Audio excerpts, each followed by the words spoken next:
এক আলেম তার ছাত্রকে বাড়িতে নিয়ে গেছে নারিকেল পেড়ে দেওয়ার জন্য। তো ছাত্র নারিকেল গাছে অর্ধেক ওঠার পরেই চিৎকার করতে করতে সে তাড়াহুড়া করে নেমে গেল।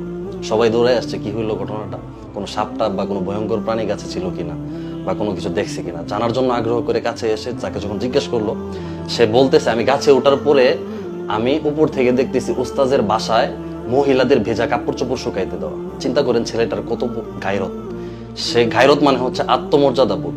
দেখেন এখন সমাজ থেকে গায়রতটা উঠে যাচ্ছে। আমি আরেকটা ঘটনা বলি, একজন মুশরিক সে একটা উট জবাই করতেছে, আরেকজন বন্ধু তার মুশরিকের বন্ধু জিজ্ঞেস করতেছে যে তুমি উটটাকে জবাই করতেছো কেন, এখন তো তোমার উট জবাই করে খাওয়ার কোনো প্রয়োজন নেই, তুমি এটাকে বিক্রি করে দিলেও পারতা। তো সে বলতেছে যে আমার বাসার মহিলারা এই উটের উপরে উঠে অনেক জায়গায় ভ্রমণ করছে, আমি চাই না আমি উটটাকে বিক্রি করে দেওয়ার পরে অন্য কেউ, অন্য কোনো পুরুষ এই উটের উপরে বসুক।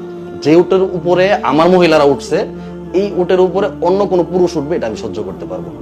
একজন নবীন আলেম